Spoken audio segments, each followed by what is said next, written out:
Kalena dhammat sawanang etamang kalamutamang. Part 1. Judul buku Bunga Rampai Ceramah Dhamma Retret Intensif Meditasi Satipatthana oleh Sayadaw U. Zatila di ISMC Bakom Indonesia 1 Maret sampai 7 April 2020. Penerjemah Bahasa Indonesia Sayalei Wajiranyani. Penyunting Bahasa Indonesia Pyong Tet Mui. Perancang sampul dan foto sampul tim Yasati. Cetakan pertama Oktober 2022. Hak cipta copyright 2022 Yayasan Satipatthana Indonesia Yasati. Penerbit Yayasan Satipatthana Indonesia. Layanan pembaca Indonesia Satipatthana Meditation Center ISMC Jakarta, Jalan Nusaraya, Blok AA1 Nomor 1, Citra 1 Extension, Kalideres, Jakarta Barat, Indonesia. Indonesia Satipatthana Meditation Center ISMC Bakom, Dusun Baru Limus, Kampung Bakom, Kelurahan Cikancana, Kecamatan Sukaresmi, Kabupaten Cianjur, Puncak, Jawa Barat, Indonesia. Buku ini tidak diperjualbelikan, untuk dipersembahkan sebagai dana dhamma dari meditator dan umat Yasati dalam maupun luar negeri. Kata pengantar. Dengan penuh sukacita, kembali Yasati menghadirkan rangkaian ceramah dhamma yang mulia Sayadaw U. Zatila pada saat beliau membimbing retret meditasi Satipatthana Vipassana pada tanggal 1 Maret sampai 7 April 2020 di ISMC Bakom, Jawa Barat. Ceramah yang dibabarkan oleh Yang Mulia Sayadaw U. Zatila sangatlah lengkap dan disajikan secara bertahap sehingga lebih memudahkan bagi para yogi untuk menyimak dan mempraktekannya. Semoga sajian rangkaian ceramah dhamma oleh Yang Mulia Sayadaw U. Zatila membawa manfaat terbesar bagi kita semua untuk lebih maju dalam praktek meditasi Satipatthana Vipassana. Sadhu, sadhu, sadhu. Yayasan Satipatthana Indonesia, Yasati. Daftar isi. Kata pengantar. 1. Instruksi meditasi. 2. Mahasatipatthana Sutta. 3. Mahasatipatthana Sutta mengamati tubuh. 4. Mahasatipatthana Sutta mengamati perasaan. 5. Mahasatipatthana Sutta mengamati kesadaran. 6. Mahasatipatthana Sutta mengamati Dhamma. 7. Kaya Anapana. 8. Pengamatan pada tubuh. 9. Perenungan tubuh sebagai kekotoran. 10. Mengamati tubuh dalam 9 tahapan. 11. Pengamatan terhadap kesadaran. 12. Pengamatan terhadap niwarana bagian 1.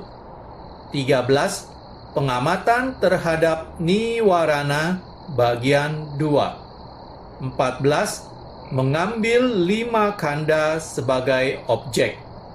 15. Pengamatan dhamma terhadap 6 landasan bagian 1. 16. Pengamatan dhamma terhadap 6 landasan bagian 2. 17. Pengamatan dhamma pada 7 faktor pencerahan. 18. Piti dan Passaddhi Sambojjhanga. 19.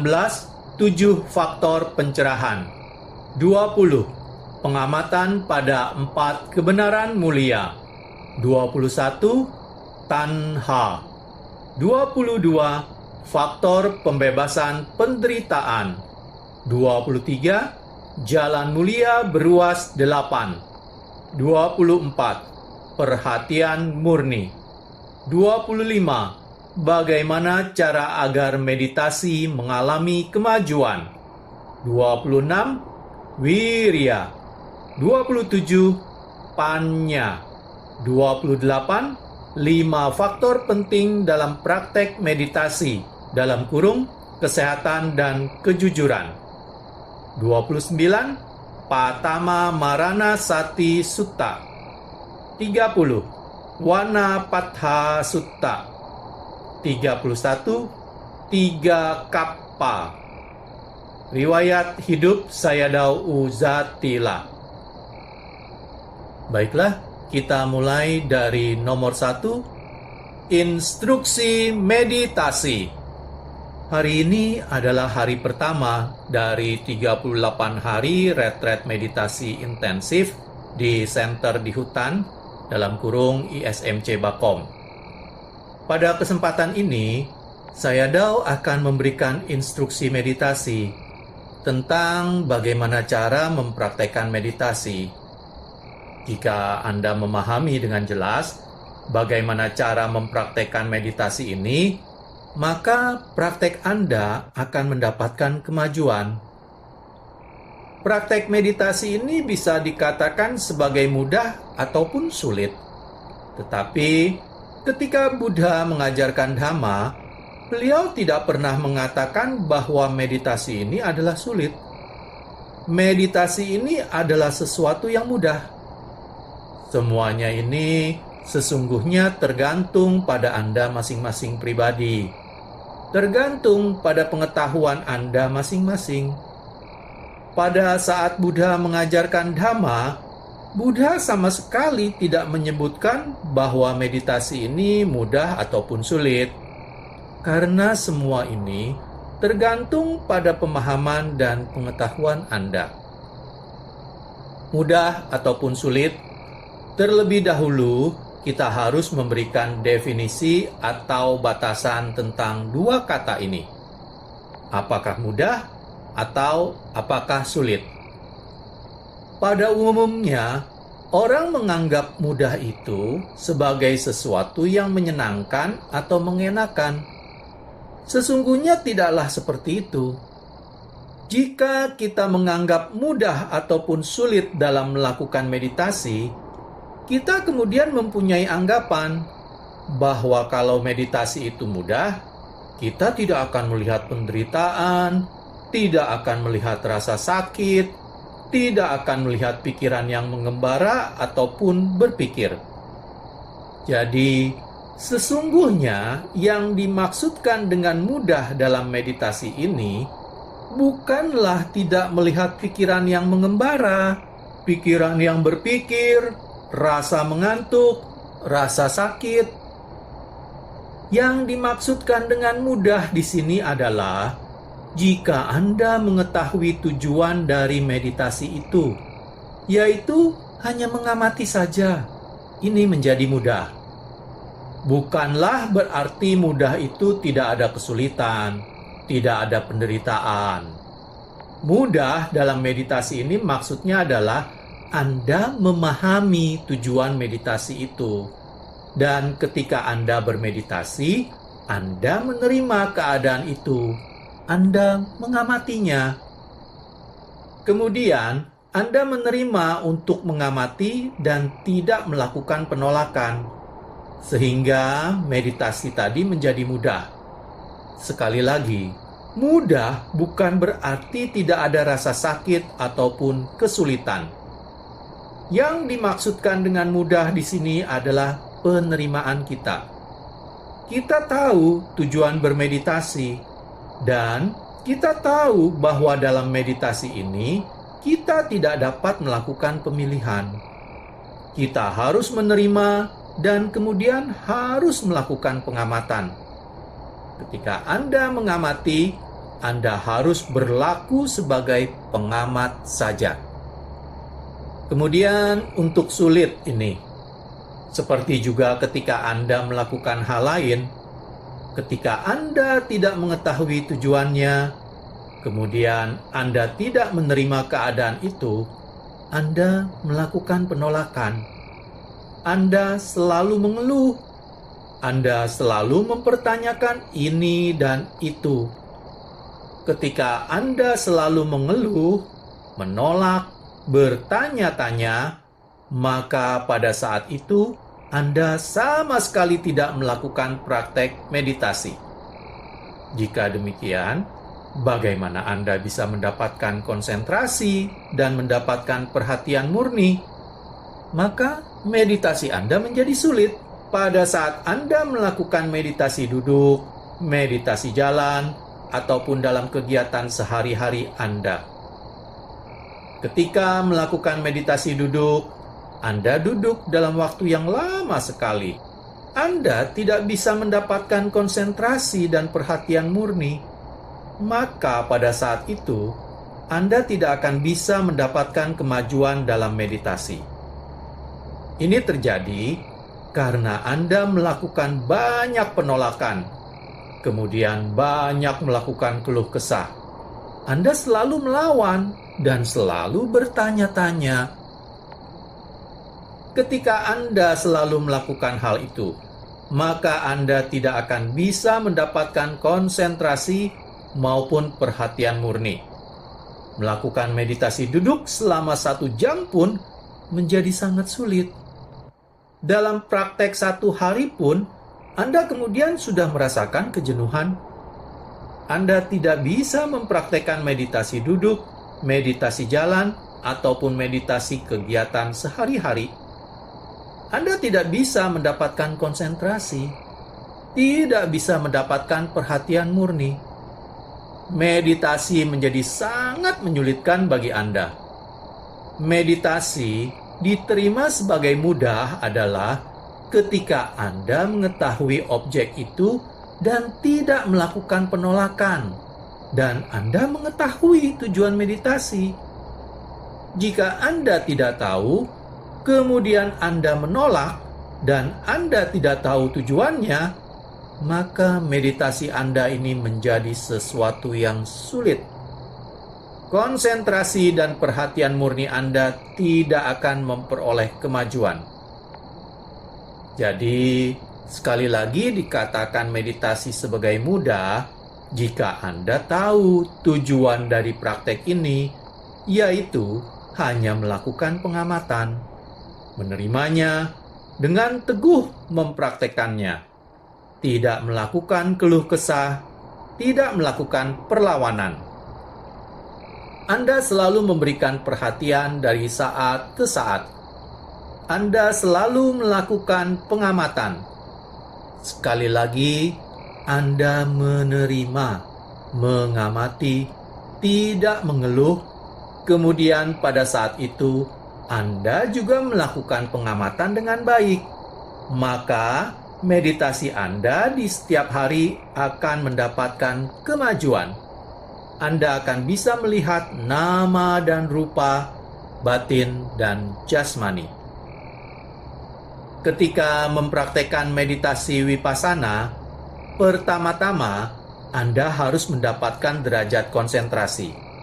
Kemudian yang kedua adalah pengetahuan-pengetahuan vipassana.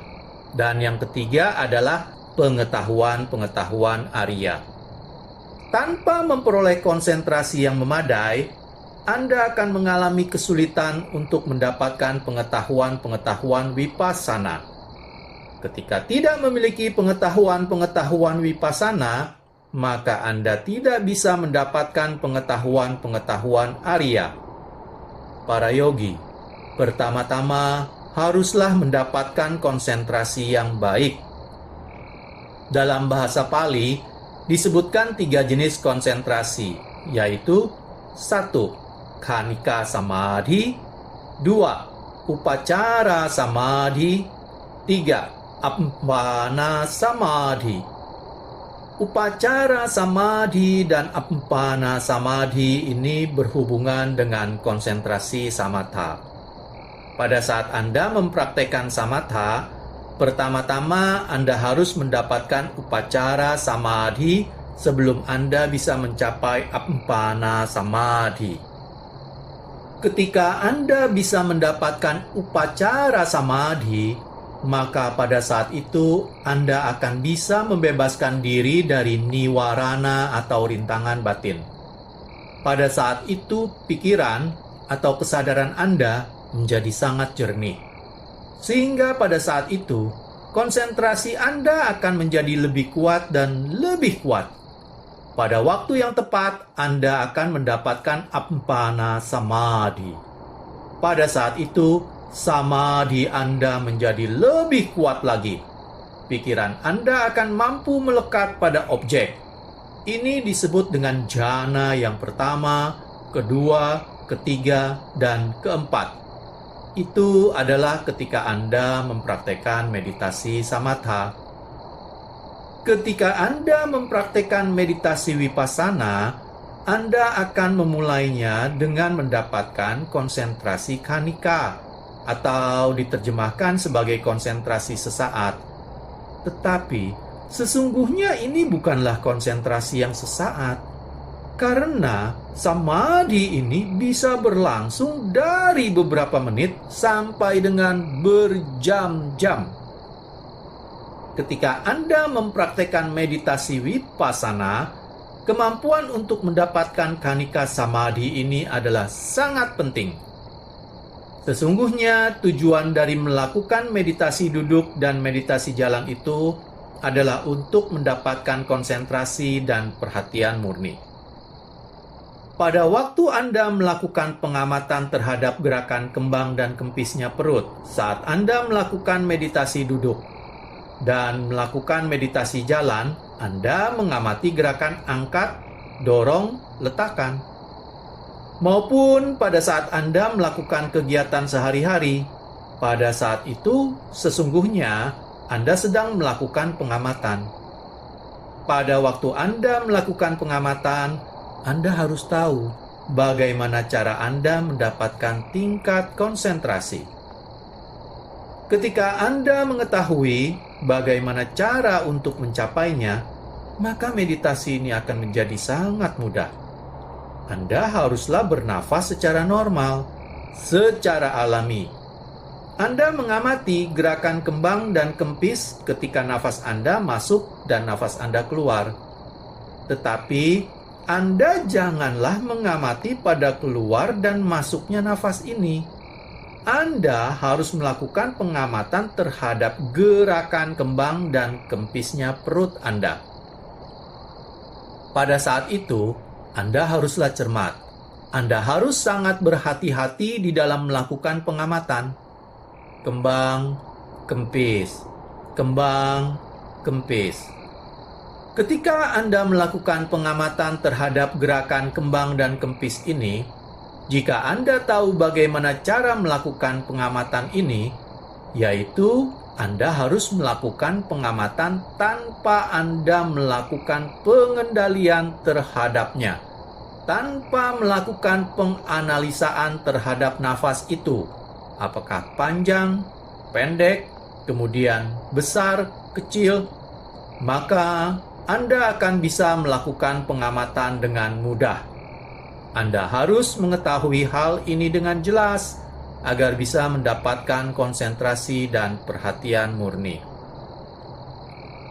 Pada umumnya, pikiran ini akan mengembara ke sana kemari.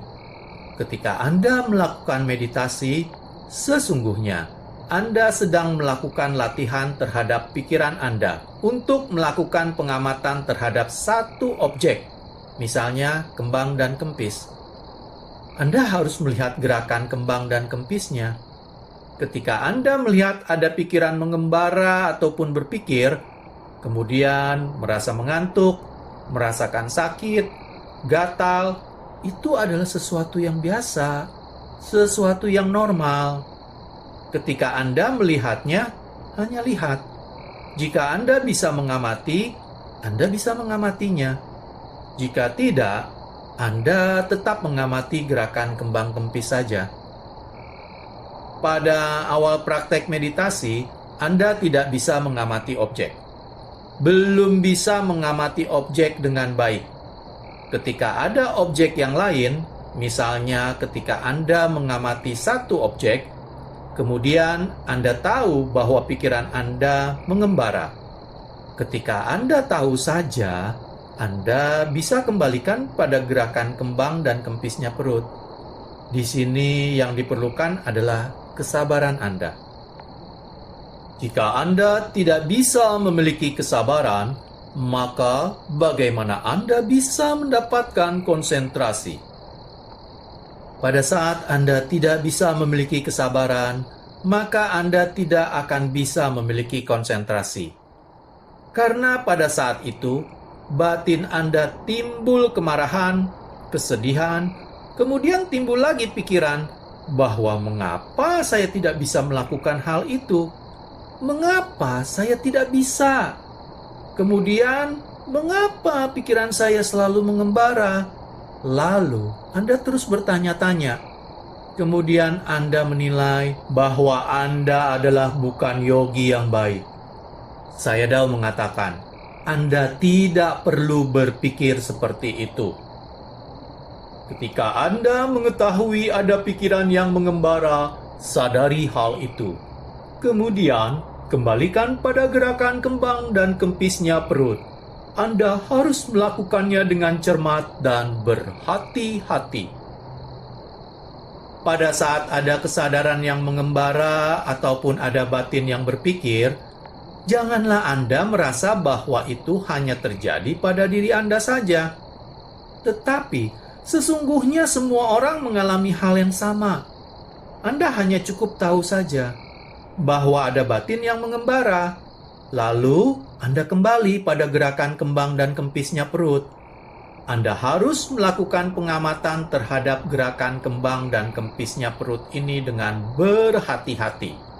Anda harus mengerti dengan benar. Anda harus tahu cara bagaimana melakukan pengamatan. Pada awal waktu Anda melakukan pengamatan, Anda melihat banyak kesadaran yang mengembara atau berpikir. Tetapi pada akhirnya, Anda akan mampu memegang objek. Anda akan mampu melihat gerakan kembang dan kempis ini, dan Anda akan mampu bertahan bersamanya dengan kokoh. Anda akan melihat gerakan kembang dan kempisnya ini. Anda akan melihat batin Anda demikian jernih. Anda melihat gerakan kembang dan kempisnya perut dengan jernih. Ketika mereka muncul, Anda lihat dengan jernih. Demikian pula Anda melakukan pengamatan dengan jernih. Ketika ada gerakan kembang, Anda melihat ada kesadaran yang mencatat. Ketika Anda mengamati gerakan kempis, Anda melihat ada kesadaran yang mencatat. Ketika Anda bisa mencapai hal itu, maka pada saat itu Anda memperoleh konsentrasi vipassana yang disebut dengan Khanika Samadhi. Pada saat itu, Anda akan terbebas dari segala niwarana. Anda akan terbebas dari segala nafsu keinginan, kebencian, keinginan jahat, kemalasan dan kelambanan, kemarahan. Dan pada saat itu, Anda bisa berdiam bersama objek Anda, kembang dan kempisnya perut. Ketika yogi bisa mendapatkan Khanika Samadhi ini, maka Anda akan mulai memahami. Anda akan bisa menuju pada objeknya. Pada saat itu, pikiran Anda akan terbebas dari niwarana. Anda akan mulai melihat nama dan rupa dengan jelas, melihat sebab dan akibat. Ini adalah pengetahuan yang penting bagi seorang yogi meditasi vipassana. Ketika Anda bisa mencapai Khanika Samadhi, maka pada saat itu Anda bisa mengamati objek meditasi Anda dengan cermat. Pada saat itu, Anda akan bisa melihat bahwa sesungguhnya nama dan rupa ini selalu berganti dan berganti. Anda akan bisa mendapatkan pengetahuan-pengetahuan vipassana. Banyak guru yang mengajarkan tentang nama dan rupa, mengajarkan tentang sebab dan akibat. Di sini, Sayadaw tidak akan membahas panjang lebar tentang nama dan rupa ataupun sebab dan akibat. Nanti pada saat praktek akan banyak kesadaran mengembara dan akan banyak berpikir dan menganalisa tentang nama dan rupa, sebab dan akibat ini. Tetapi ketika Anda mampu mendapatkan konsentrasi dan perhatian murni, maka pada saat itu Anda akan bisa mulai melihat nama dan rupa serta sebab dan akibat ini. Sayadaw mengatakan, Anda tidak usah cemas. Ketika Anda praktek dengan sabar, maka akan mengalami kemajuan. Dengan sendirinya, Anda akan melihat nama dan rupa ini. Dan dengan sendirinya, Anda akan melihat sebab dan akibat ini. Anda harus praktek dengan tekun untuk mendapatkan konsentrasi. Anda tidak usah bereaksi, dan Anda juga jangan melakukan pengendalian. Ketika melihat sakit atau melihat rasa gatal, amati sebagaimana apa adanya saja. Anda harus tetap melakukan pengamatan dengan berhati-hati. Pada saat itu, Anda akan mulai melihat 4 objek dari landasan perhatian murni. Pada waktu Anda mengamati ini, Anda tidak bisa memilih mana yang Anda mau, mana yang Anda tidak suka untuk amati. Ketika praktek Anda betul-betul mengalami kemajuan, maka Anda akan mampu melakukan pengamatan terhadap 4 landasan perhatian murni ini. Pada awalnya, memang Anda tidak bisa memilah atau Anda memang tidak mengetahuinya. Anda tidak perlu cemas. Yang penting adalah ketika Anda melihat kesadaran yang mengembara, amati saja. Ketika merasakan gatal, amati saja. Ketika kesadaran mengembara ataupun rasa gatal, Anda hanya perlu mengetahui saja. Itu sudah cukup. Kemudian, Anda kembalikan lagi perhatian Anda ke pengamatan Anda pada gerakan kembang dan kempisnya perut untuk mendapatkan derajat konsentrasi yang memadai, untuk mendapatkan pengetahuan vipassana. Pengetahuan vipassana ini bisa Anda peroleh dalam waktu yang tidak lama. Khanika samadhi ini bisa Anda peroleh dalam waktu yang tidak lama. Sayadaw mengatakan dalam beberapa hari saja Anda bisa mendapatkannya. Sebagai yogi, Anda tahu bagaimana untuk mengamati objek, kemudian bagaimana untuk mendapatkan derajat konsentrasi yang memadai dan mendapatkan perhatian murni. Karena waktu sudah berakhir 1 jam, Sayadaw mengakhiri pembahasan Sayadaw sampai di sini. Besok, Sayadaw akan melanjutkan ceramah dhamma beliau. Sayadaw akan memberikan ceramah dhamma beliau di setiap hari. Sadhu, sadhu, sadhu. Selesai sudah video part 1 sampai di sini. Pada video part 2, saya akan mulai melanjutkan di bagian 2, yaitu Mahasatipatthana Sutta. Terima kasih. Kalena dhammat savanang etammang kalamutamang